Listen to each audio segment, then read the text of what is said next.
Hello everybody and welcome to GRPJ, a good reason to play a JRPG, the show that uses long-form critical analysis videos as an excuse to play through exceedingly lengthy Japanese RPG games. This is a show created by my good friend and one of my favorite YouTubers, Hypocrite, probably the most underappreciated YouTuber on the whole goddamn website. You should definitely go check out his videos. He puts a lot more effort into them than I am going to put into this one, using hilarious green screen to do reviews of classic JRPGs he's never gotten a chance to play. Go check that out. That's a plug. Full endorsement. Not even asked for. I'm going to be talking about Pokemon Sun, which I just played for just shy of 45 hours. I've completed the story mode, done a lot of the post-game content, caught 115 Pokemon.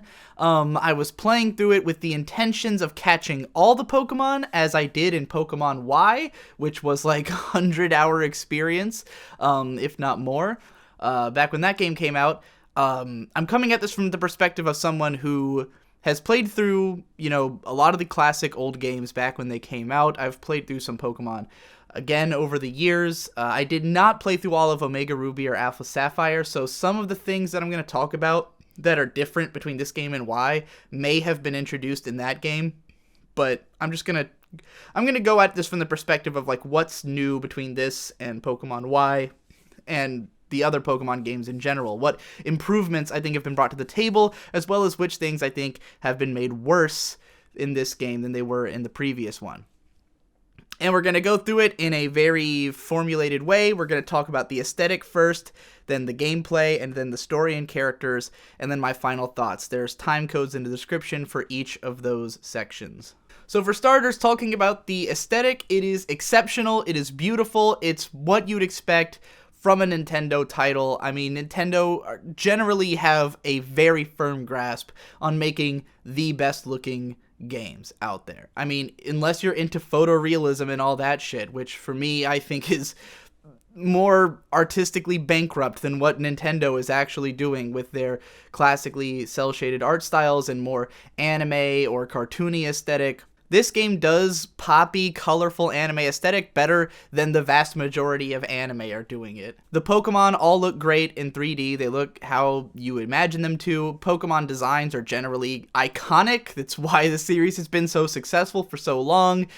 You probably know what a lot of Pokemon look like, even if you have no interest in the series, because the designs are just that memorable. And the new ones brought to the table, most of them are pretty solid. I don't think this is as solid a crop as the X and Y crop was, because X and Y had one of the best new selections of Pokemon there was, in my opinion. Just like in that game, there's about 75 new ones, but this one goes more the Diamond and Pearl route of introducing a lot of legendaries. Personally, I'm not a fan of legendary Pokemon. I think most of them are way over-designed. I think they're just a lot less memorable because they're so complicated and they don't have that great simplicity and like immediate impact that so much of Pokemon does have. So there's too many legendaries. Some of the new designs are questionable. Some of them are really good though. I'll probably put some images on screen. I hope I'm not too lazy about this. Really though, the trainers are the most attractive part of this game. Every Pokemon trainer looks fantastic. These designs are so excellent, especially all of the kahunas and all of the captains, everyone who's important. This game's versions of gym leaders and the like, and the Elite Four are all just super memorable, and they have so much personality in their designs. You take one look at any character from this game, and you can tell what they're all about. And I don't mean to say that they're all cliched. It's just that that's just how strong their designs are, that they can convey a layered and nuanced personality just by looking at them, which is integral in a game like this where the story's not that deep and there's not that much going on. So for you to be able to get a handle on what each character's all about immediately and sort of care about them even in spite of how little they actually do. They all have extremely strong aesthetic personas, if you've ever heard me use that phrase before. I'm definitely in love with all the face templates in this game. There's all these big, toothy, adorable grins that really remind me of the character design style of something like K-On! And then also a lot of faces that remind me of the style of Beck, the designer who also was the animation director for episode 4 of Gurren Lagann, which I know is very maligned, but it does have some very funny and cool facial expressions, as did Beck, and I think he might have done Noine as well. But they've got this very particular style that, like, a lot of the punk characters and the older characters in this game have faces that remind me of that. It's very cool. Everyone has a cool, memorable face. I love all of them. I love when they do the unique mouths on certain characters. It's to an extent that there are some characters who, when I saw them and like saw the way that their mouths move and the way that they talk, I was able to imagine what voice actress I would have play that character. Like the girl with the Mudsdale would definitely be Rie Kugimiya, or the psychic girl. I won't go too deep into that. There's a lot of stuff that I could talk about with these characters, but they're all fantastic. The hair, all of them have these weird, interesting hairstyles, which has kind of been going for a few generations of Pokemon. That really reminds me of the art of the guy who did Katana Gatari. Like, I wonder if there was some influence there, because it's very similar in the way that the color and shape of hair is used to, like, say something about what that character's interests are, which Katana Gatari did, like, to a crazy degree, and Pokemon has gotten to that level as well. And I found some of the designs of hair questionable in previous games, but in this one I was on board for everything. Everyone looked great. Just overall phenomenal designs. The menus also, like, this is such an underappreciated aspect of, like, good graphic design in games, and Nintendo is usually kind of on top of it. Even though their menus are limited in terms of options, they had great menu layouts and designs. Everything pops, everything's very readable and cool looking. I mean, you can, just the icons for items, I mean, they've been around since the first games, that they're so iconic, the way that they portray, you know, different types of items and stuff, that those designs have just kind of been revamped with each new game, but they always look fantastic and very clean and readable, even when they're so tiny.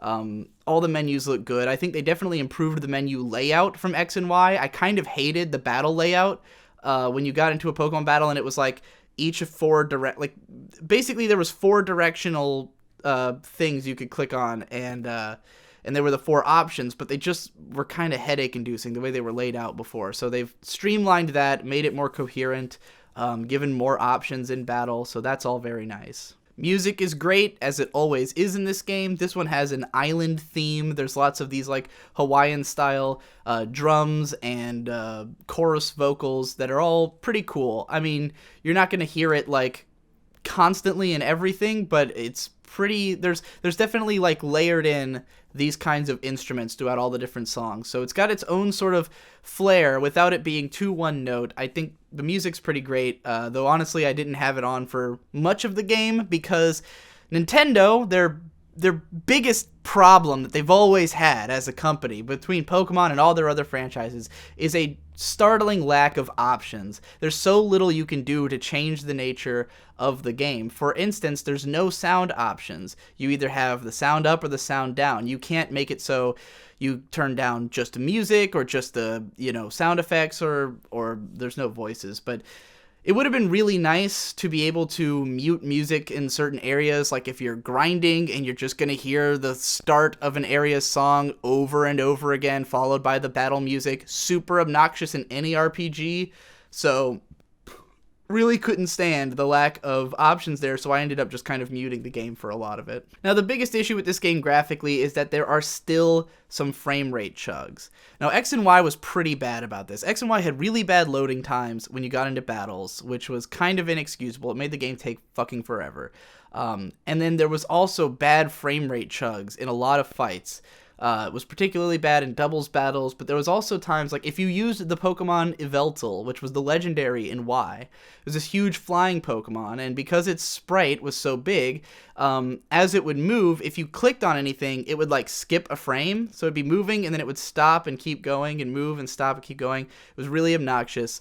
And there's nothing that egregious in this game. The loading times are a little better. It still takes way too long for a Pokemon battle to start, but that's kind of always been the case. But it's not as bad. It doesn't feel as painful. But the double battles still have some pretty bad slowdown and frame rate chugging. And I don't know if that's just because, I mean, I guess it's just badly optimized for the system. I don't know if those problems exist on the new 3DS. I'm using the regular 3DS XL. So, yeah, those it's pretty shit, but it doesn't slow down the actual gameplay, at least. Like, the menus don't fucking slow to a crawl, but it does look kind of ugly when you get into doubles battles. And the last thing about the aesthetic is that the character customization is definitely better in this game, although not really any... There's not really any more options than there were before. X and Y introduced character customization where you could go to certain towns and they'd have little shops where you could buy clothes and accessories to dress up your trainer. But they were extremely limited. It was like barely any options, and most of them weren't very good. This game has a little bit more options, and the options are just better looking. The characters in general look more attractive. You got, better hair color and style options for sure. And you can put in colored contacts in your eyes and change your lip color.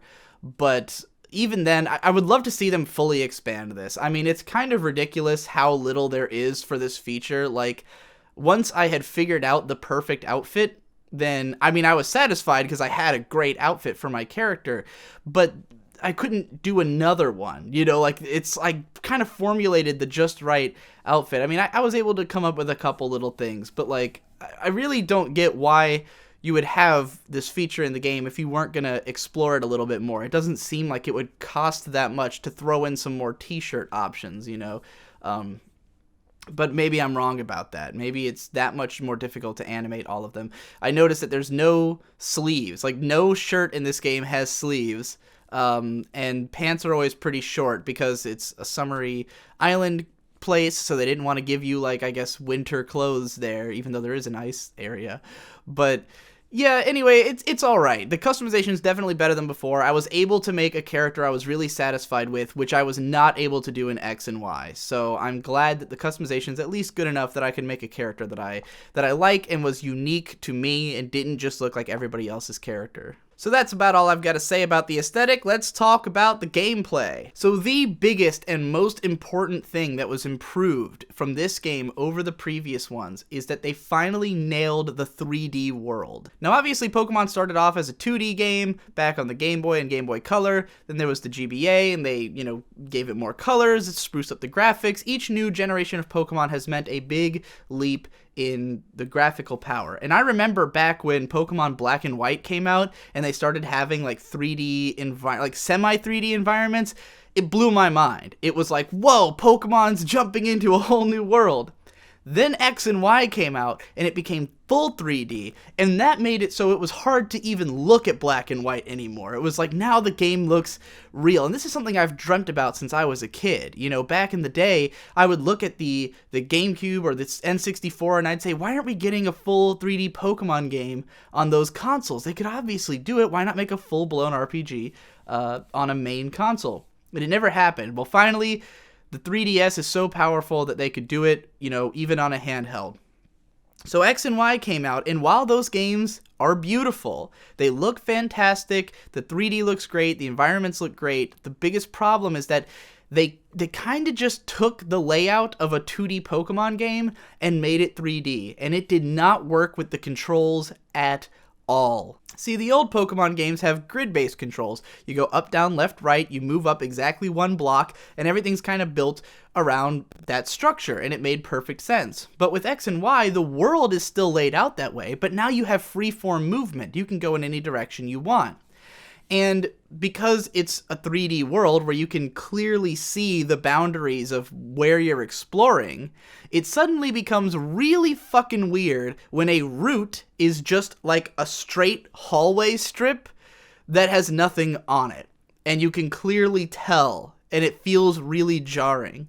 The first moment that threw me off when I played X and Y, and is one of the worst things about the game if you ask me, you start off in this little town, that's like a row of 4 houses. And then you go to Route 1, which is literally a hallway that's like 20 feet long. And then you're in a new town, which is more of an actual Pokemon town, but it's still this tiny little town. Then you go up the next route, and it's another, like, just kind of hallway leading to another town. And it was so weird. It was like, this does not feel like a world at all. And I mean, this was always a problem with Pokemon, but because the visuals were so simple, they were much more abstract. And you didn't have that sense of, like, the town literally ends right here, or the route is literally just a hallway. It didn't feel that way, but now it totally did. And it was really jarring and goofy. And then there was the roller skates, which were just the most ill-conceived idea possible.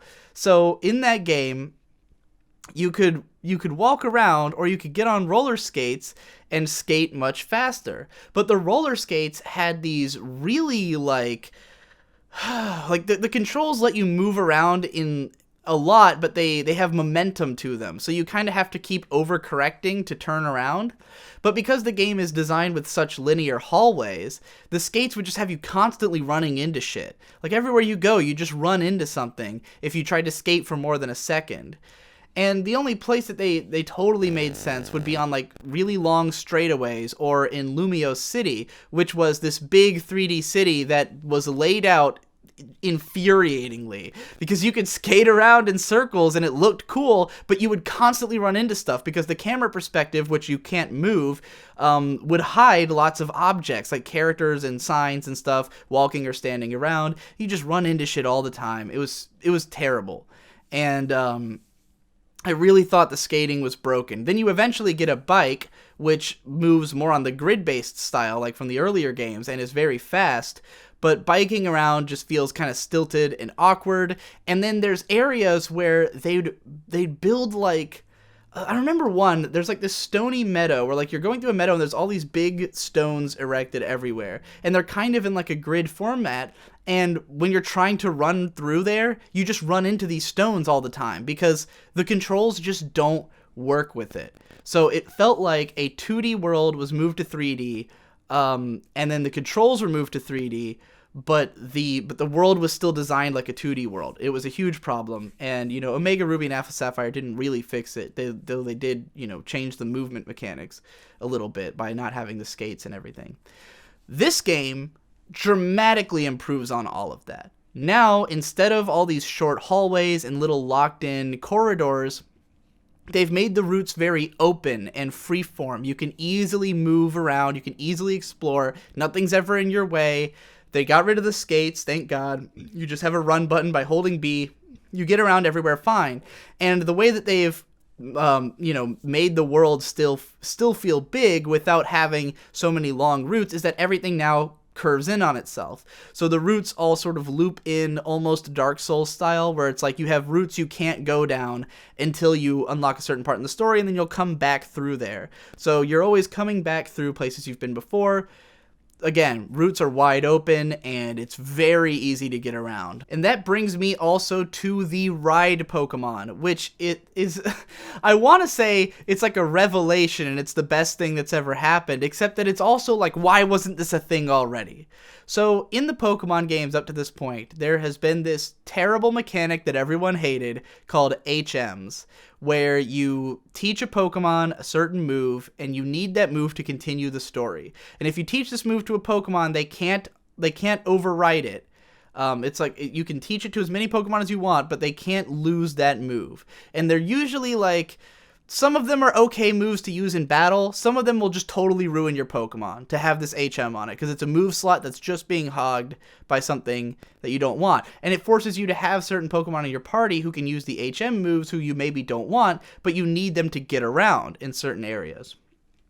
It was a huge fucking pain in the ass. And the HMs would be used for stuff just like cut down this tree, move this rock, light up this cave. The only ones that were like actually useful were Fly, which let you fly anywhere in the world, and Surf, which let you travel on water. So yeah, it was a pain to have these HMs, and everyone's hated them for all time, and everyone's always wanted them to remove them, and they finally did. They cut out HMs entirely. Great decision. Now, the other biggest problem for me as a kid was that when you use Surf or Fly, you just have like a blob show up and carry you somewhere. Like you're never surfing on your Pokemon. You never see your Pokemon flying you around. Although at least in the later games, they would have like a little sprite of your Pokemon pick you up and take you up into the air. But nonetheless, it was just like, I want to ride my Pokemon. Now, granted, this is one of the big issues that some people have with this new game, is that Now you can ride on Pokemon, but they're not your Pokemon. You still can't ride on your own Pokemon. And I think that's understandable because they don't know what Pokemon are going to be in your party. They can't have ride animations for every Pokemon in the game. That would have taken probably forever. It would have just been a lot to implement a feature that lets you ride your own Pokemon. And it would have been tacky if they just give you Pokemon that you can ride, but then you'd have to always have them in your party, and it would be just like HMs. Instead, they just cut out everything, and there's like 8 Pokemon that you can ride in this game. And riding on Pokemon is fucking awesome. It should have always been there. It should have always been a thing. Bike? Why do you have a bike? This is Pokemon. You don't need a bike. You need a Tauros. Now you've got a Tauros that you can ride around, and it lets you move faster, and you can use a dash move that makes him run super fast. He can break rocks with his dash. It's super cool. And there's like 8 of them that all have different purposes. You fly on a Charizard, which unfortunately you don't get to like watch really. You just kind of have a Charizard pick you up, and then you go, you pick a place and you show up there. Which I've heard Omega Ruby and Alpha Sapphire had like manual flying, which sounds way cooler. But it is what it is. You've got 8 guys you can ride on. I think it's a mechanic that should have always been there. I mean, from the beginning, like, Lapras has always been the surf Pokemon. They give you a Lapras in the game, hoping you'll use it to surf. The little sprite of the surfing Pokemon has always kind of looked like a Lapras anyways. Ash used a Lapras to surf in the game. So finally they give you a game where when you surf, you summon a fucking Lapras and you surf on it. Like, it's just something that's so obvious and, like, feels like it should have always been there, and now it is, and that's great. Now, on the flip side of that, one of my biggest problems with this game is that even though the world is so interconnected and open and feels so good, there's not much reason to explore it. There's not much reason to go back through the areas and do things over again. Now, on the first island, Melee Island, there was like this I had that kind of like Dark Souls feeling, like when you've just completed an area entirely and you run back around through and you're going through the loops and realizing how interconnected it is, and it feels really good, and it feels like sort of a hometown. You've got one big city, you've got a graveyard, a stretch of a field and stuff, and in a cave. It's like, yeah, this is a complete level, and that felt great. But you never really get that again. Because when you get to the second island, like, before you even finish the second island, you get Charizard, who you can fly on. So now you have no reason to, like, go back through these interconnected routes. You can just fly anywhere, and it's an easy way to get around. And then also, there's just no really memorable towns. Like, in X and Y, you had Lumiose City, which, even though it was a pain to get around, it was a huge town with so much to do that you would always go back there, and it connected to like 5 different areas.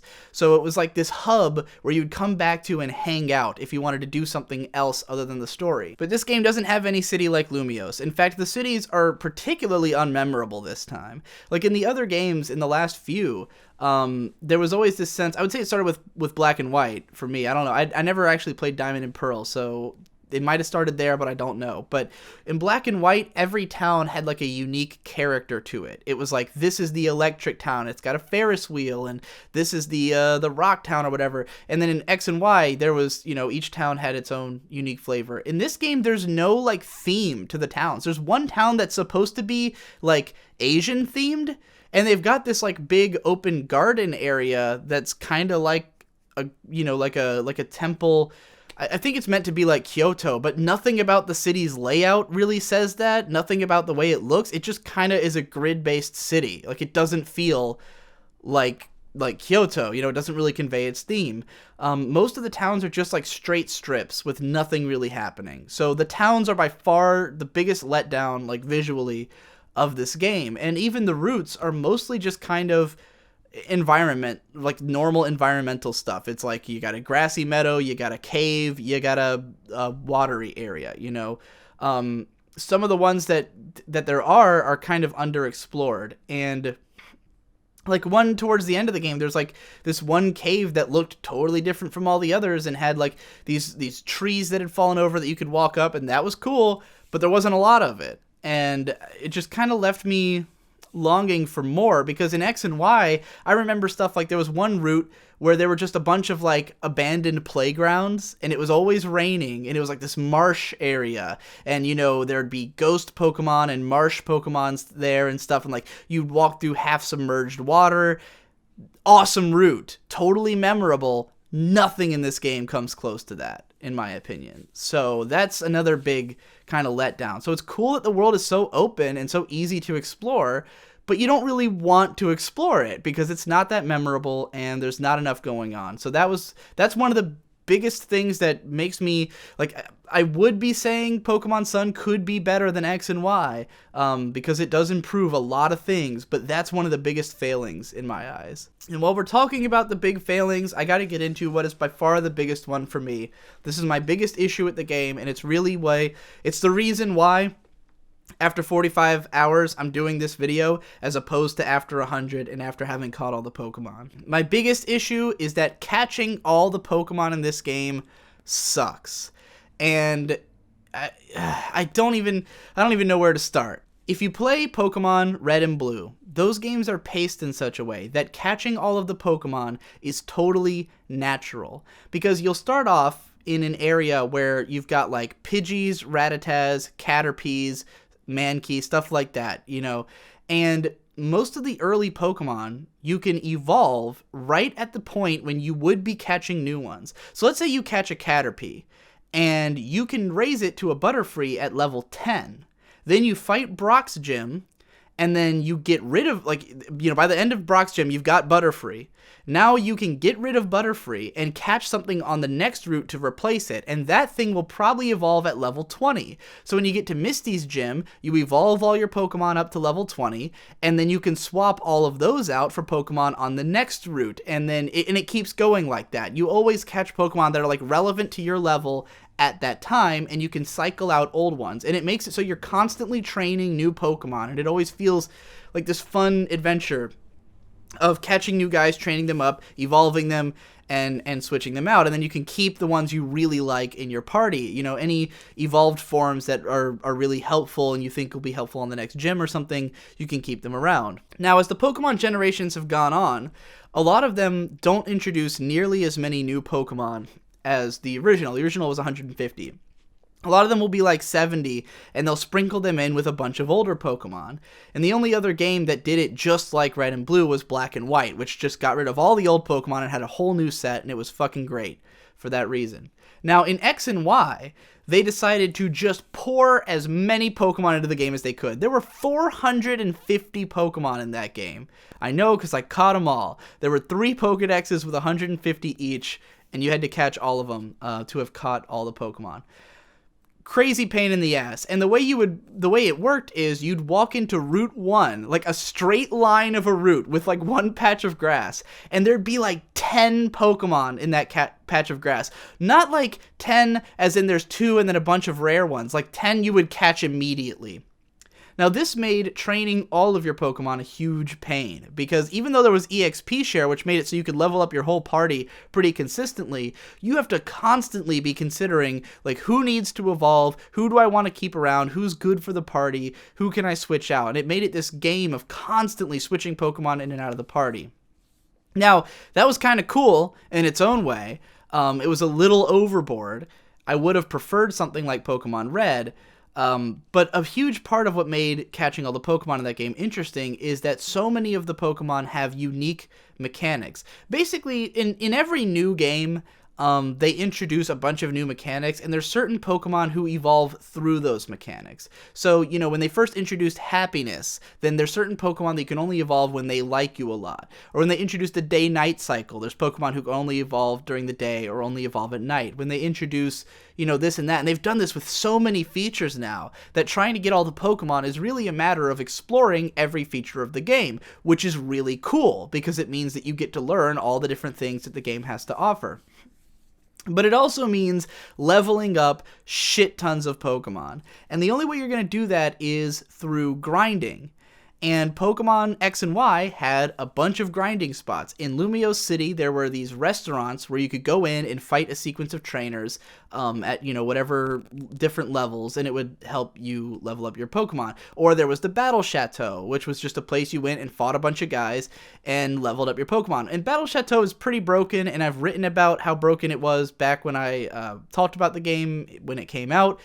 But it was a place you could do that. You could go there and train Pokemon, and it was good for that reason. And then, of course, there's always the Pokemon League, which is like for the super high-level training, where if you've got a Pokemon who is like way overpowered, you can just blow through the whole league with a party of other guys, use EXP share to level all those guys up. Now, in Pokemon Sun, that last one, basically your only option. So there's no Battle Chateau. There's a battle restaurant, but it's only at the very beginning and it's low level. So there's no great grinding places in this game. And then even though they cut down the Pokemon, there's only 300 as opposed to 450. So still a sizable portion, still enough that you can explore all the different, concepts in the game. It's so much harder to find them this time. Whereas in Pokemon Y, you'd walk into a meadow and there'd be 10 new Pokemon in there, and then also some secret ones that are harder to come by. In this game, for some reason, most of the Pokemon are rare. They decided that most of them would be hard to come by. And the ones that they chose to be the common Pokemon are infuriating. I can't believe that they're still making Pokemon games where you can catch a Caterpie in a starting area, and it's just a normal Caterpie. Now they tried to correct this a little bit by having a lot of the old Pokemon have Alolan forms, which is where they look different and they have different types than they used to, which is a fun bit of nostalgia, a fun way to reincorporate old Pokemon without it feeling too stale, because there's Rattata and Meowth are both common in this game, but at least they have different movesets and at least they look different. But even then, it feels like, why am I still catching Rattatas? Why am I playing another Pokemon game where, everywhere I go, a common thing is Rattata? The one that killed me the most, though, is Pelipper. Everywhere you go, Wingull and Pelipper, which are the two evolutions of this water bird Pokemon. He's one of the first Pokemon you can catch. He's on every island. He's in nearly every patch of grass right up to the end. Like, even on the last island, there's Pelippers everywhere. And it's like, I just want to catch a new Pokemon, and everywhere I go, I'm still running into Pelippers that I don't want, and I don't want to fight, and why are they there? And it just got so infuriating that, like, it's the same common guys who were common in the first game. Why not just make new common Pokemon? Like, if you have to do this, if you're gonna make a game where you're gonna make most of them hard to catch, if you're gonna make a lot of rare Pokemon, then at least make it so the ones that I catch all the time are not from generations 1, 2, and 3, which I've already caught 1,000 times. I would have been happy if it was early Pokemon from Black and White or from Diamond and Pearl, but no, it's all these old classic Pokemon that I'm just tired of having. And even with, like, some of the new ones are kind of just redundant or not the best choices. For instance, in this game, there's one of the new Pokemon is a bird called Pikipek, who is basically this game's Pidgey. So instead of having another Pidgey that you can catch the whole game, which was a problem that, Red and Blue started that, and then Gold and Silver had the same thing. So you were always going to have a Pidgey, as a long-stay member of your team. Now we've got Pikipek. And back in the old gens, it kind of made sense to have a flying guy who's like an early, adapter to your team, because you're going to need fly eventually. So having a strong flying Pokemon is always a good idea. But in this game, you don't need fly.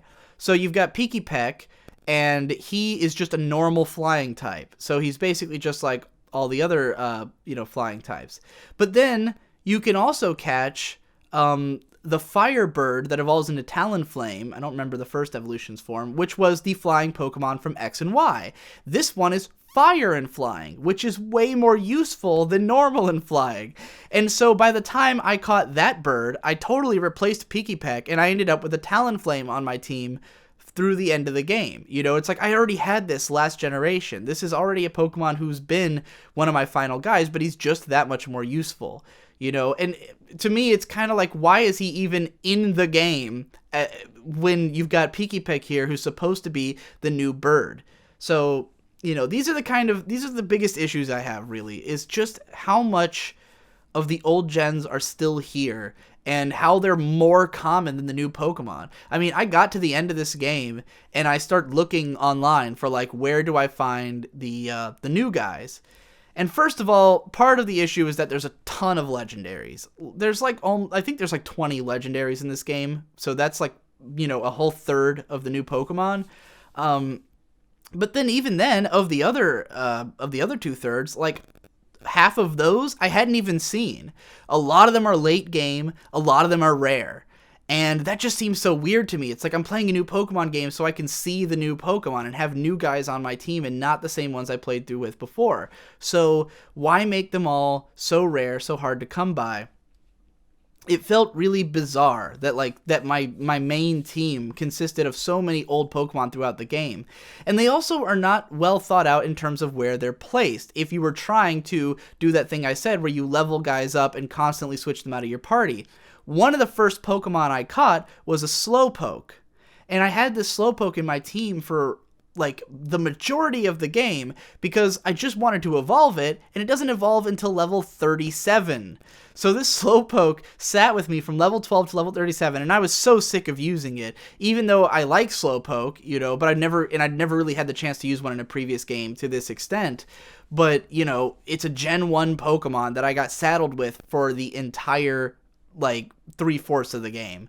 And I, wasn't really happy with that. I would have loved to have a new guy who was on my team all the way to 37, or just been able to switch him out earlier on instead of having to level him up through the whole game just to get him to a level where he would evolve. And none of this is helped by possibly the most controversial new mechanic in this game, which is Pokemon calling for help. So when you do the big totem battles where you have to fight like basically a gym leader Pokemon, then you fight against some big, giant Pokemon who's super strong, and it will usually summon, like, its first evolution forms as partners, and this makes the battles really hard, and it's cool. But they also incorporated this into wild Pokemon battles. Now, I'm kind of divided on how I feel about this, because I do think it's cool. I actually like that when you're trying to catch a Pokemon, because when you want to catch a Pokemon, you have to make it weak, and you can't kill it. You can't just quickly kill it. You have to try to, strategically get it to low health. And when they get to low health, they start trying to summon help. And if they do summon help, then it turns trying to catch a Pokemon into a more tactical battle, because now you've got 1 against 2, and you're trying to, like, really figure out how you're going to catch this guy without killing it. It's interesting. The problem is it happens way too often. Almost every battle that you do when you're trying to catch Pokemon, they end up summoning something else. And that just goes way too far, and it makes it so catching Pokemon is always a hassle. It's always a whole ordeal when you just want to have more stuff on your team, and just mix it up a little bit. And instead you have to fight these like 5 to 10 minute battles to try to catch Pokemon. It can be a pain. Now, something that I didn't even know until I was like practically post game, because it's not something that you're ever told about, is that you can chain these, like where you can keep having Pokemon keep summoning new partners by like killing one of them and then waiting for them to summon another one. There's some Pokemon that you can only catch by way of having these battles happen over and over again, and I don't know if there's something in the game that indicates that. I didn't know it until much later, but it's just that much more. And I mean, there's a lot of Pokemon that you can only catch that way. Some of them are just evolutions, so it's not like you can't catch them normally. But there's a significant portion of Pokemon that you have to go through all this battling to do. And it's not like you can just run into any patch of grass, fight the first thing you see, and make this happen. There's like, some of them only get summoned if you fight certain Pokemon. So for instance, I want to catch a Happiny, and you can catch it. It only shows up as an assistant, and it can show up as an assistant for Igglybuff. I hadn't seen an Igglybuff in the game, so I go out to the route where Igglybuff is, and I seriously ran around for 20 minutes and never encountered one. I ran around for 20 straight minutes, never found an Igglybuff. So not only am I not catching Igglybuff, I'm not catching Happiny either. And in the meanwhile, I'm running into all these fucking old Gen 1 Pokemon that I have no desire to catch. So yes, this is by far my biggest issue with this game, and it's why I stopped at about 115 Pokemon caught. I just don't want to stand there running around in the grass all day trying to catch Pokemon. And I also felt kind of cheated when I got late into the game, because most of the Pokemon that are easy to catch early on, you will also catch their evolutions later. So if you try to level up all these Pokemon throughout the game in hopes of, getting their evolutions that way to fill out your Pokedex, then you'll end up feeling like you wasted your time. Like with Wingull, for instance. I had a Wingull in my party for a while, just kind of accruing experience, even though it wasn't even very good for my team, just so I could evolve it. And then later in the game, there's Pelipper's everywhere, and it's like I totally wasted having him in my party when there's Pelipper's later. Honestly, right now there's kind of starting to be enough information about how to catch all the Pokemon. If you go on Cerebi, it tells you where to get all of them. I wouldn't try to catch all the Pokemon without already knowing where they all are before you even start the game and how all of them evolve and what you have to do, because you're just going to set yourself up for frustration if you try to go in blind. And part of why I thought I could go in blind, and this is actually a feature I do like, though it helped cause this problem, is that now in the Pokedex, if you've seen a Pokemon before, like in battle or something, then it will actually show you where you can find them. So if, for instance, with the Happiny, the biggest clue you have that you should be able to encounter it is that if you highlight it in your Pokedex, it shows you a route where it's supposed to show up. And so you can go there and hunt for it all day, although if you don't know about the chaining mechanic, like I didn't, then you'll never end up finding it. But that is the thing you can do, is look at where they all are. And I think that's really cool. I like that it makes it so I did find a lot of Pokemon without having to resort to the internet, without having to look everything up. But if you're trying to catch them all, you're going to want to end up on the internet. You're going to want to end up looking them all up, because it's just a little bit too much of a pain in the ass to try to do it all by yourself. So moving on from that, let's go ahead and talk about the actual story mode of this game, not the story itself, but the gameplay element of it, which I think is paced incredibly well. And this game really makes it clear that it's about fighting this time. Because in X and Y, you had all these characters who were telling you that you can do anything in this world. You could go and try to become the greatest trainer, or you could be someone who does fashion shows or something, or you do all this other stuff. And they really wanted to emphasize the variety. And that game had a lot of variety, but it kind of came off as empty, because no matter what, you do have to go fight the Pokemon League to continue the story and, become the strongest. So it was a little like a mixed message. This game just outright at the very beginning is you're here to battle, your mission is to become the strongest, fight everybody, and it's paced very well around that. Pokemon X and Y had this issue where the beginning part of the game, you have this huge amount of time between gyms. It takes a long time to get to Gym 1, then a long time to get to Gym 2, and then a long time to get to 3 from there, but then suddenly you go through, the rest of them super fast, or there'll be, back-to-back gym battles and stuff like that, and it just kind of felt all over the place. It felt like it took forever for the game to start, and then once it did start, it felt like it barreled through, and the story just kind of felt like it was constantly hinting that there was gonna be something going on, and then that thing happened, and then it was over, and there was no real build up to it in a meaningful way. It was kind of all over the place, and because there was so much else other to do, it was a lot easier to get distracted and not really care about the main story. This game really pushes you to go through, do all the stuff. It's got much more interesting characters. The story, you continue to learn new information at a regular pace, and the gym battles are all pretty evenly spaced apart. It's you do a challenge, you fight a kahuna, you go to the next island, you do challenges, you fight kahunas in pretty much a regular format. The only part that's overlong is the very beginning, where you're first learning about what to do in the game and like meeting all the characters in the story.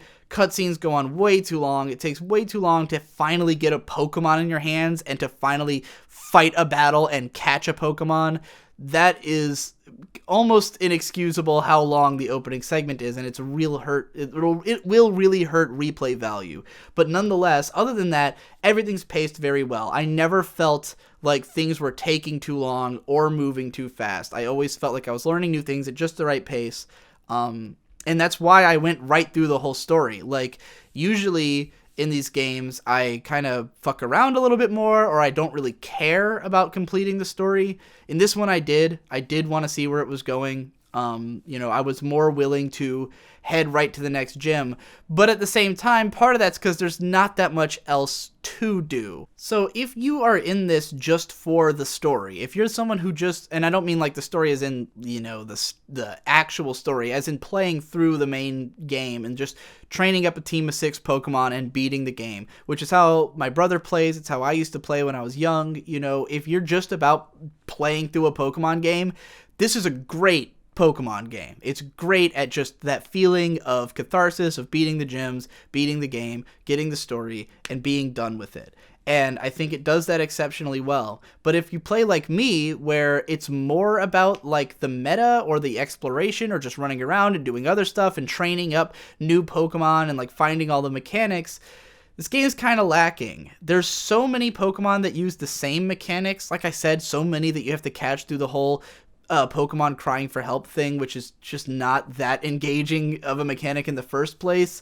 And there's so little else to do. The towns are so small. There's nothing like the fashion show. There's nothing like there's no grinding areas. Every town has a malasada place, which is where you just kind of feed your Pokemon stuff to improve their happiness or their stats, and like all that stuff is mainly for battles. So if you just like Pokemon battles, this is a great game for you. And the battles are great in this game. It's actually pretty hard. This is probably the hardest Pokemon game in terms of like having battles where you really have to have a great team, because at this point in the series there's so many Pokemon that are multi-type that if you fight a ghost gym, you can't be confident just because you have a dark Pokemon or a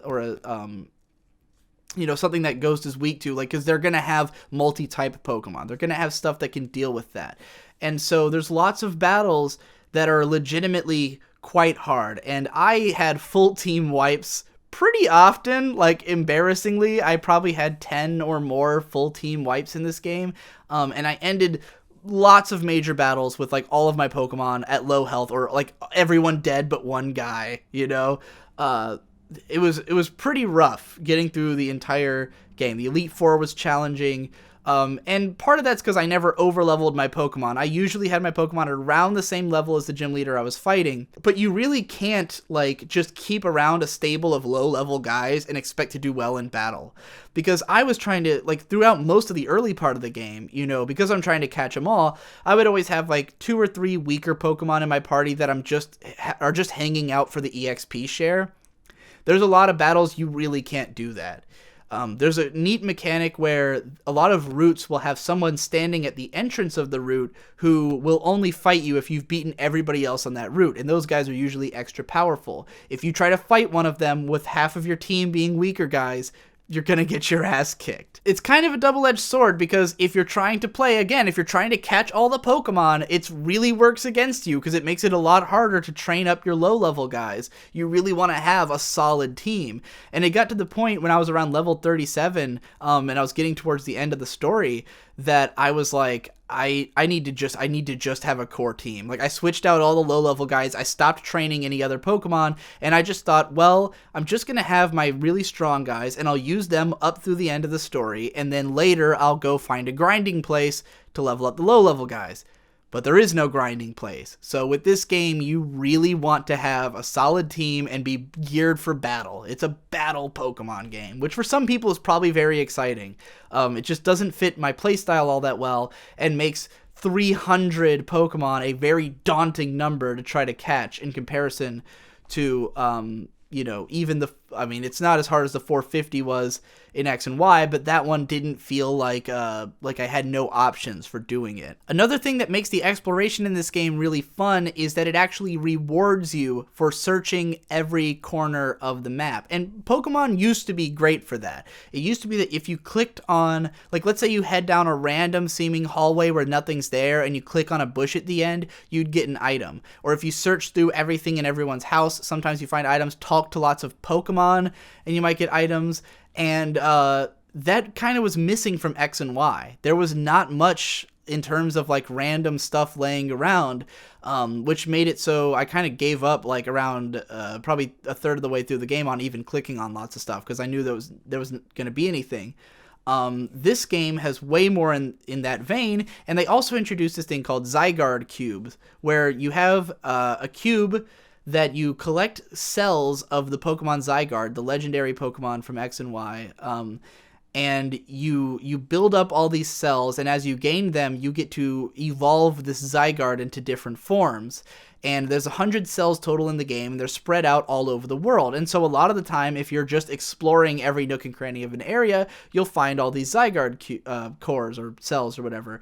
And so that was really cool. I love that they made exploration worthwhile and fun and gave you a reward for it. And it really made me feel like, you know, every nook and cranny of this world had to be walked through by me, which is something I really appreciate in video games. When I was talking about the aesthetic, I mentioned the fact that the menus are much cleaner and have more options in this game, and that also affects the gameplay in some interesting ways. So now, when you look at the list of moves that your Pokemon can use in battle, not only can you hold L and press A and it'll tell you what the move does, its power and accuracy and all that, right, you know, when you're going to use it, but also, if you're fighting a Pokemon you've seen before, it tells you how effective each move is against them. So you don't have to have memorized the entire typing table in order to remember whether each move is going to work in the middle of a fight. It's all listed right there. Extremely helpful. And, I mean, you could say it makes the strategy a little bit less, but when you see a Pokemon for the first time, you can't use that. So if you were doing, like, a Nuzlocke on your first playthrough, as some people I know are, then that's not going to save you. But it is a very helpful mechanic for when you're just fighting the same battles over and over again or against similar Pokemon, and you don't want to constantly be trying to remember every single combination of moves that you have. Even when, if you're fighting a Pokemon and it knocks out one of yours, or if you're switching Pokemon, it'll even clue you in when you're selecting the next Pokemon you want to use. It shows you their moves and how effective they are. So you can make the selection of which Pokemon you're going to use next based on who's going to be effective, just with clear signals that tell you. Very helpful for someone like me who's never been good at memorizing the typing table. There's also some really neat stuff that can happen right after a battle, where in X and Y they introduced this Pokemon Ami thing, where you could play with your Pokemon and pet them and feed them stuff, and it raises their happiness with you. And in this game, they made it so towards the end of battles, a little thing will pop up that says, like, press Y to clean your Pokemon, and you can just, you know, clean them real quick, and it's a good way to incorporate that feature, the whole petting and stuff mechanic, without you having to, like, think about it and go back and do it, because in X and Y I would never think about it. Now granted, in this game I got sick of it pretty quick and I never did it again because it's just not something I felt like bothering myself with, but I've heard that, you know, if you do keep up with it, it can have huge advantages for you in battle. If your Pokemon like you enough, they gain you know, extra abilities and stuff like that, and they'll interact with you more, which is very cool. And it even allows you that if your battle ends with Pokemon having a status effect on them, you can just, like, clean them off after the battle and get rid of it without having to use an item, which is also nice because, you know, the items have always felt a little redundant, that you're just, like, if you end a battle and your Pokemon's still asleep, you're just going to use an awakening on it, you know, so it's nice that you could do something instead to affect the status effects in a more fun and engaging way. There's also a really cool new ability that when you catch a new Pokemon, you can add it to your party immediately. You can just swap out one of the 6 you have and send that one to the box and keep the new one, which is very cool. It wasn't always all that useful just because the Pokemon's usually, you know, mostly dead when you catch it. and you're probably going to go back to a Pokemon Center anyways, but I like that the option is there, and there were a few times that I used it. And that also brings me to the box in this game, which I think they did this in the last, in Omega Ruby and Alpha Sapphire, but I'm so fucking glad it happened. The box is no longer withdraw and deposit. You just swap them out. You just put one in the box and pull one out. The withdraw deposit thing was such a pain in the ass, and I can't believe how long it was a part of the Pokemon series. Now, what does shock me, and this didn't bother me that much because I didn't end up using the daycare too much, because even though there's a lot of baby Pokemon in this game, most of them you can actually just catch out in the open. There's not a lot of Pokemon that you can only get by breeding. And the breeding center in this game doesn't even give you experience points. It's only used for breeding. And it's kind of just this out-of-the-way minor thing, and it's very downplayed compared to how it usually is. And I felt like I never had to use it, even if I did want to catch all the Pokemon. But for some reason, with the breeding center, you still have to give them something that's in your party, even though there's a PC right there next to them. And it's like, if you could take a Pokemon that you just caught and put it in your party, why not do the same thing with the breeding center? This drove me utterly insane in X and Y, where I was doing lots of breeding and constantly having to go into my computer, deposit Pokemon, then go get the egg and withdraw and do all this shit, and it was a huge pain in the ass. So while the box is better, I still don't get why breeding Pokemon requires you to have open slots in your party. It's very stupid. It would have bothered me more if it had still been a major part of the game, but it's not. Just don't get why they didn't fix that when they fixed everything else about the box system. It's such a weird thing. While I'm on the subject of the box, the PC, I also got to talk about one of my favorite new features, which is the Poképelago, which is this like weird otherworldly thing you do where you go into your menu and you fly out to this series of small islands where the Pokemon in your box are living and doing things. Basically, the way this works is that there's this little island where there's like a certain number of beans that will show up per day, and all your Pokemon are hanging out there. And the beans on the island will draw in random Pokemon to your island, and some of them will just join your team. So it's a great way to catch a bunch of random Pokemon that might just show up and allow you to just catch them by showing up on your island. But you use these beans to upgrade the island, as well as to unlock further islands which can be further upgraded. So there's 5 islands total. One of them allows you to plant berry trees on it. One of them allows you to send your Pokemon on expeditions into a cave where they will bring back items. One of them allows you to just have your Pokemon train and level themselves up. And one of them allows your Pokemon to relax, and I assume it improves their happiness with you. I'm not entirely sure because it doesn't actually explain it. There's 5 islands, each has 3 different levels that they can get to, and you use the beans to do these upgrades. So it's a combination of how many Pokemon you have in your box and how many beans you can pay is what allows you to level up the islands. But you also want to use the beans because you can put the beans in these little boxes on each island, and it will make whatever the Pokemon are doing take less time or improve in some way. Now, each of these is operated on a clock, like a daily clock. Like, if you send your Pokemon on an expedition, they are on it for 24 hours. So it's basically a bunch of daily questing, like in a MMORPG style or something. Really interesting stuff, and it's pretty easy to knock out, like, getting all the islands in just a couple days. Like, you get enough beans, and if you're catching Pokemon at the rate that I was, then you're gonna have enough Pokemon. So I unlocked most of the island stuff, within the 45 hours I was playing, and I probably would have all the island stuff unlocked within a few days.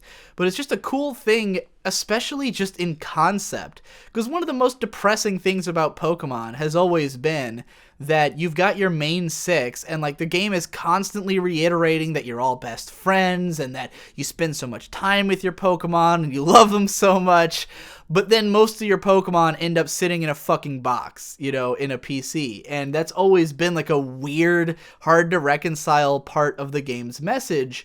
So it's really cool that now there's this whole series of islands where your Pokemon in the box are hanging out and they're allowed to do things, and it can be great for trying to level them up or just do whatever, whatever the Pokemon are going to be doing on the islands. It's really fun. It's a cute and cool mechanic, and I love that it exists at all. Even if it's not the most useful, if I didn't end up exploring it in the most depth, and honestly, it's best for people who are going to be playing this game every day for a long period of time, which I'm not. But nonetheless, I'm glad it exists. Now, one of the things that I know a lot of Pokemon players care about is the post-game, and this one, I've never been like a major post-game guy. I've always been let down since Silver and Gold that there wasn't a whole second continent like there was in that game. But I know a lot of people get really into stuff like the Battle Towers. And this game brought back Battle Tower, which was something that was introduced in Crystal, I think, and was completely left out of X and Y. They brought it back. Now it's a battle tree that you can find in the end game. I don't care about it. I'm not going to play it, so kind of pointless to me. There's a huge area you can explore to get to that tree after you finish the Pokemon League, and it only lets you in after that point, where you can catch a bunch of high-level Pokemon and fight an ass ton of trainers. I blew through it in a couple hours, and it was just kind of over. I beat all these trainers. You get to fight against either Red or Blue, the trainers of the original game, which is cool. I fought Red, who had the exact same team that he had at the end of Silver, at the same levels and everything. Kicked his ass. That was fun. But once I did that, it was over because I wasn't going to do the battle tree. So that was that.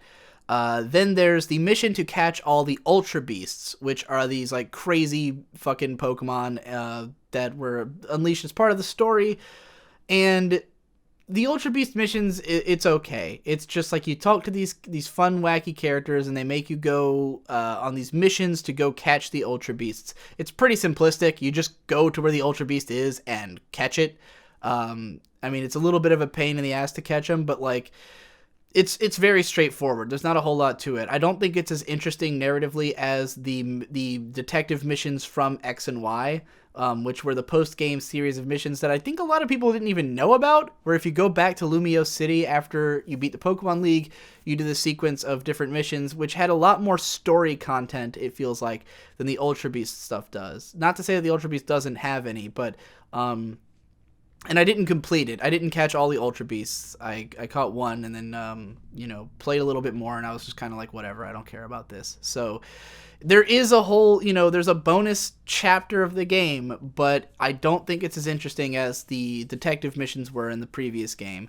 And that's the bulk of it. That's most of what there is to do. The other thing is in this game, if you fight the Elite Four again, which, in every game you're bound to go back and fight the Elite Four multiple times if you're doing post-game, if you're trying to level up a bunch of extra Pokemon or something, or just, do it for the hell of it.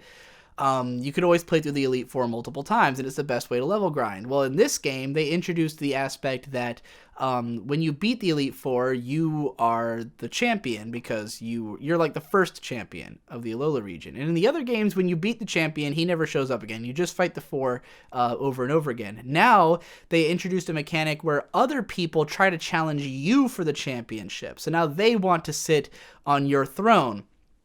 Very cool. I love that idea. I feel like that's another one that should have been there all along. There's certain trainers who will challenge you, who are important to the game in this way or that.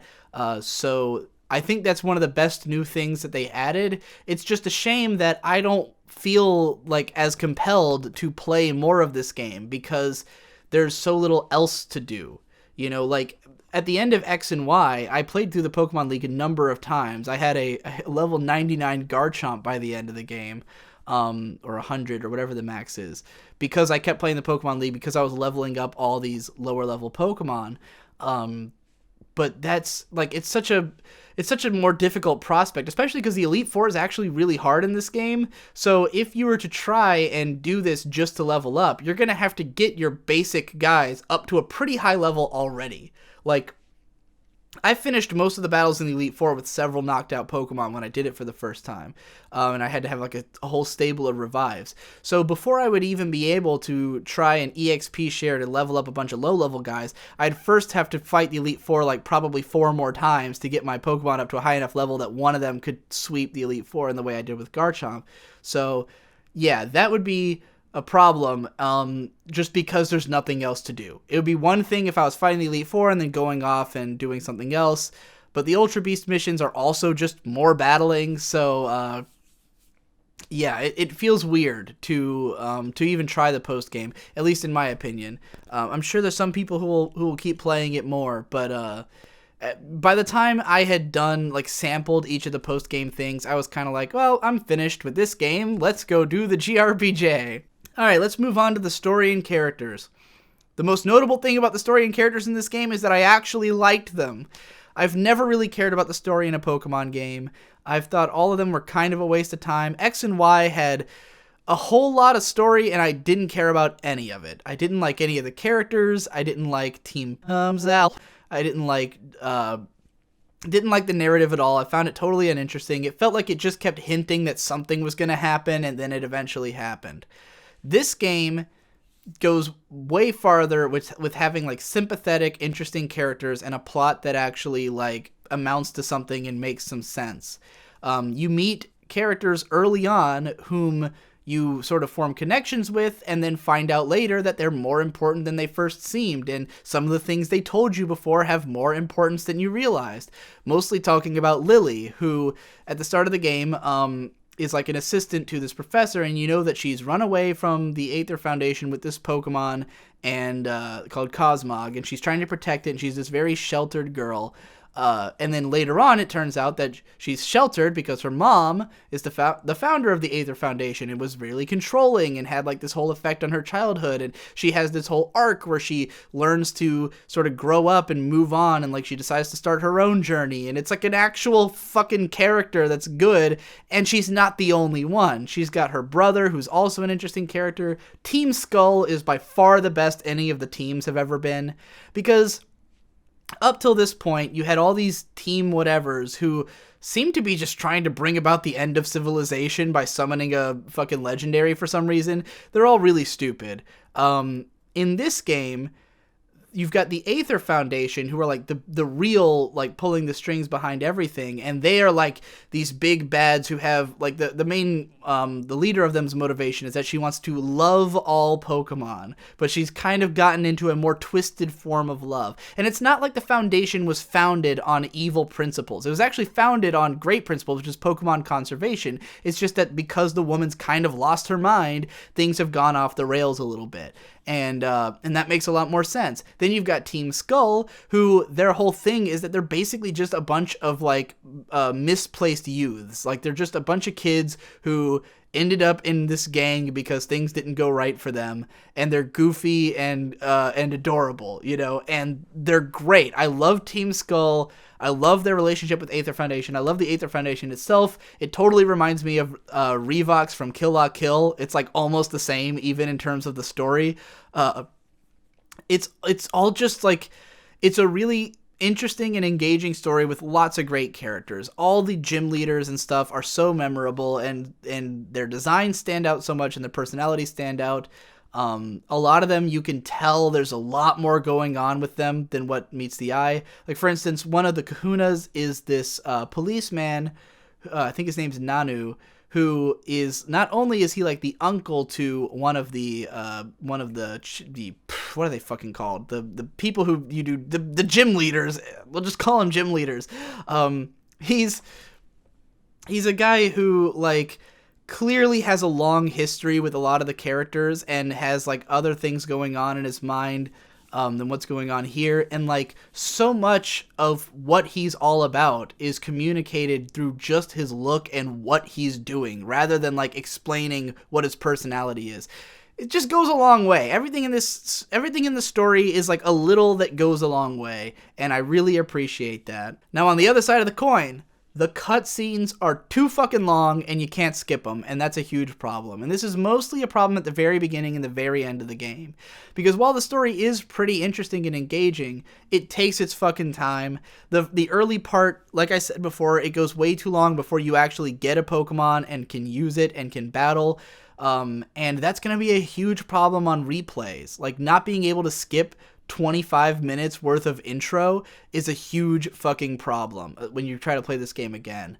And you know, a lot of it's just kind of middling around build up. Like you and your mom are standing around your house. She's like, what a beautiful day. And I think all that's fine in terms of getting you into the world and characters, but it just took too long. And it was too long all at once. And then there's the ending, which is like unbelievably long. When you beat the Pokemon League, you watch this really lengthy sequence of like a party happening with all the gym leaders, and they're all just having fun and posing, and I'm like, okay, this feels very end credits. It's kind of like the ending of Ocarina of Time, where you just see everybody who you met throughout the game having a big party. And then you go off and you fight a legendary and you catch it, and you come back to the party, and it continues doing this long party scene. Everybody's hanging out, having a good time. Then you've got this lengthy parting scene where you're saying goodbye to Lily as she's sailing off, and then you go back to this other thing, and like it's just exhaustive. And then the end credits sequence is like 10 plus minutes and unskippable. It's just credits. I just had to set the 3DS down and go do something else because it went on for so long. It's just painstaking, and it really hurts like what is otherwise a solid story that you have to see so much of it at the start and end. And when you want to play this game again, that's going to be like a nightmare, you know, to go through all that stuff when you already know the story and not be able to skip it all.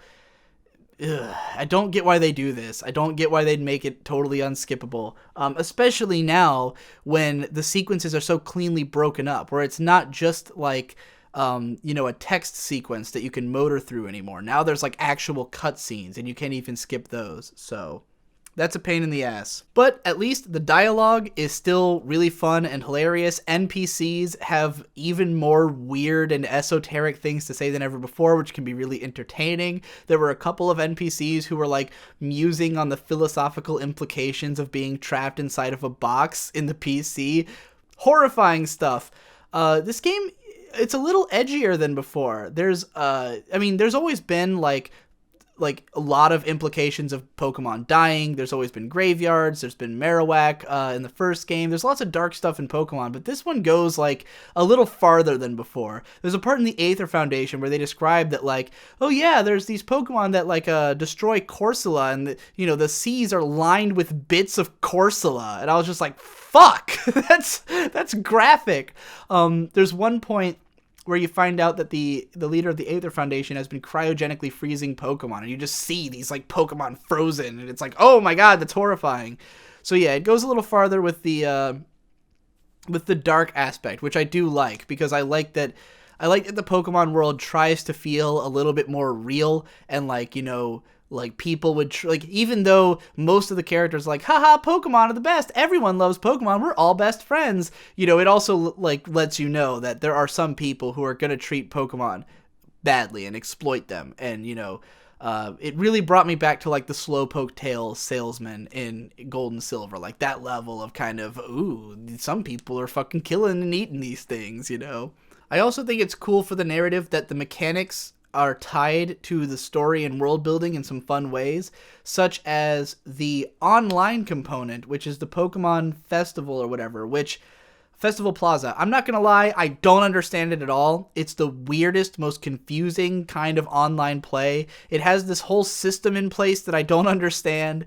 I went there, I saw my brother's trainer standing around, and I had a weird, bizarre wooden conversation with his trainer, and got a friend point, and I didn't know what to do with it. Very confusing. But what's cool about it is that one of the gym leaders runs the place. Like, they built it and they run it. And so it's actually a part of the world and story. The Poke Pelago, there's like a guy there, and it's implied that these are like real islands that are out somewhere that you're flying to, and you're going there and hanging out. And there's some interesting fan theories that this guy is a lot more relevant to the story than he first appears, who runs the islands. But yeah, like, it's cool that those mechanics are actually tied into the world, and it feels more alive and real. The ride Pokemon are a huge part of that. my friend Ben Saint has been doing this Nuzlocke series on the game, and he keeps iterating how he thinks this game is putting a lot more emphasis on the idea that Pokemon are relevant to everyday life, and that that's a big part of the Pokemon world. And I think that the games have always been trying to say that. It's just that they never had as many means to say that as they do now, where in the early games, you know, there's a lot of things are like named for like again, the Slowpoke tails. Like you have this implication that that's a thing that happens, that people cut off Slowpoke tails and eat them and stuff like that. And there was always like Miltanks and their Moo Moo milk and stuff like that. There's lots of little ways that it was meant to convey that, but it couldn't do it as much before. Now in this game, there's a really high emphasis on that idea, which is more like what it was like in the anime. If you watched the Pokemon show over the years, you know, there was always tons of implication that, like, for instance, the Pokemon centers are being run by a bunch of Pikachus as a generator or something, you know, like little things like that. The Chansey or the nurse assistants, like stuff that couldn't be in the game, but totally makes sense. And, you know, they've expanded on that throughout each game, and this one really does a good job of it, and I appreciate that. I will say, however, that I wish the game did a little bit more in terms of verisimilitude. And this has always been an issue with the Pokemon games, and it probably always will be, because even though these games have a lot of depth in terms of the combat system, where there's so many different type matchups of Pokemon, and I really feel like most of the time that goes into making a new Pokemon game is probably balancing. It's probably just figuring out how everyone's going to work off of one another, you know, movesets and Pokemon typing combinations and stuff, and just making sure all that's balanced and building all those assets. That's probably the bulk of it. But like they've always done a really bad job of like making interactions with the world feel natural or real. We're in a time now where you've got games like the Trails in the Sky series or Persona or Xenoblade, where like NPCs have whole life cycles where they go between, like, you know, they're different places depending on what time of day it is, or they have like evolving stories where every time you talk to them something new is happening. You know, that stuff's doable. And in this game, it's like there's, you know, you beat a trainer in the woods and they just continue to stand there and say the same thing to you that they would have said before. Like, you know, I went home to my mom and I had a completely different look. My character looked totally different from when I left. She doesn't comment on it. Wouldn't it be nice if they just slipped something in where if you change your hair, your mom says something about it? You know, just to make the world, like, to not have that disconnect that my mom doesn't even comment that I look totally different. Or like, to, you know, there's one girl who stands outside the school towards the beginning of the game who says, like, good luck on your island trial, and I talk to her after I'm already the champion, and she says the same thing, you know? Just little things that could be evolved that I don't even think would take that much effort. Just change text boxes a little, or have a character move from place to place, just to make the world feel a little bit more immersive. Because, you know, and I mean, it's not that big a deal. I totally expect it. I know what I'm getting with a Pokemon game. I just know that there's options. I know that there's other games that do such a good job of this that you're never going to be able to get as into the world of Pokemon as you could when these issues still persist. You know, if they wanted to make an immersive Pokemon game, they could do it, and really make you feel like a part of that Pokemon world, but I don't see it ever probably happening. And one last thing I wanted to comment on is that I really love the way the Pokemon League is handled in this game. In general with this game, you get the feeling that the gym leaders and like all the relevant characters are just a lot more important to the world. Where like it used to be that you went to a gym and it was just kind of its own little world. Like you go in there and there's like a type, you go through, you do some fun stuff.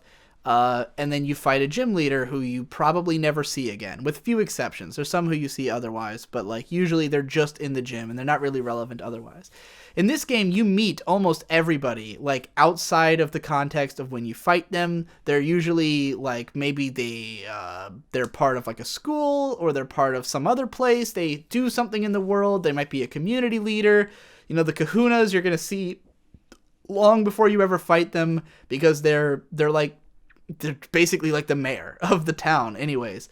So yeah, it's really interesting how it handles like meeting the same people over and over again, and it gives you a much stronger connection to each of the trainers that you're going to have to fight.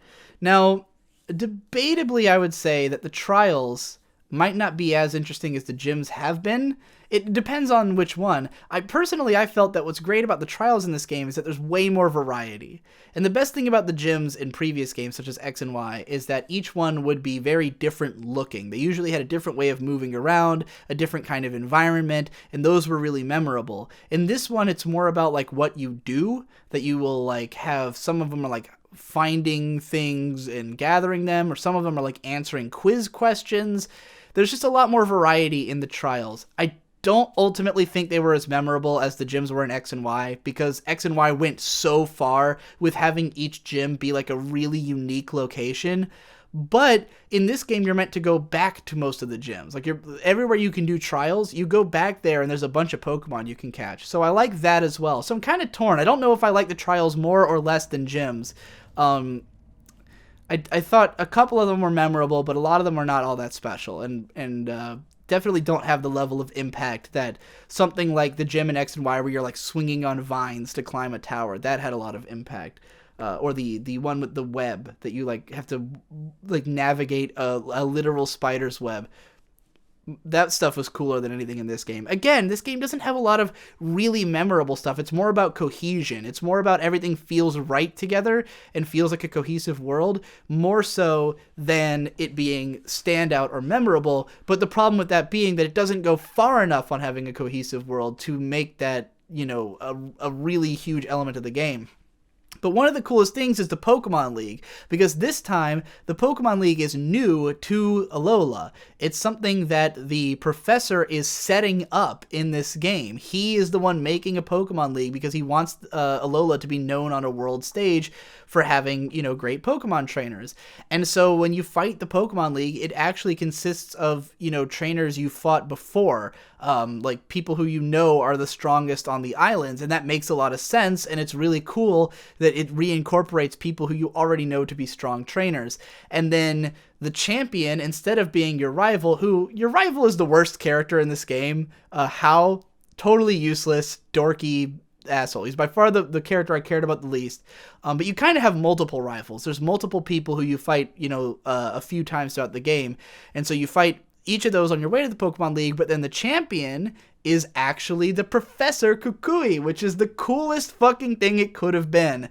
And fighting him was a blast. Then you become champion, and like I said before, you're the first champion. You're really celebrated. Everyone, like, you know, recognizes you as the champion, and you get to fight oncomers. And I think that's a really cool element to the narrative, and it makes the Pokemon League, whereas in other games, it always kind of felt like the Pokemon League just sneaks up on you. It's like, you know, you're eventually going to do it, and, you know, the characters talk about it, but like what it actually is, like who the trainers are and what you accomplish, is very solitary, as are each of the gyms. Whereas in this game, it all kind of bleeds into each other and feels like one cohesive adventure. So I like that aspect of it. And yeah, that's like one of the coolest things about it. So my final thoughts on this game.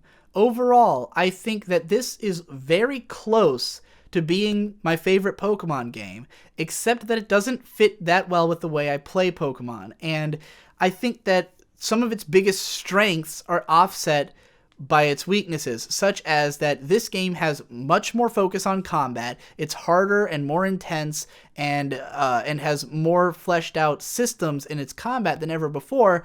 But if you were trying to play this game just for nuzlocking or for like challenge runs, it has the problem of way too many cutscenes, way too much build-up, and way too long to get into the action. You can't just pick up and play this and, like, you know, run through a Nuzlocke in a couple of days. It's gonna be a whole ordeal of getting through, you know, I mean, if you had a run that failed on your first Pokemon, that's 25 minutes that you just wasted, you know? So that's a huge weakness. I do think the battling is better than ever before, and it's really fun, and there's lots of cool challenging gym leaders who I'd love to face with a variety of Pokemon, but then catching a variety of Pokemon's kind of a pain. And if you're like me and you try to play where you catch every single Pokemon, go in well-researched and really try to do it, because it's a pain to try to do it later. There's no good grinding areas, and, you know, you're basically just going to go all the way to the end game thinking, well, at some point I'll go back and do all that other stuff. But then once you reach the end game, it's like there's nothing to break up the process of catching all the Pokemon.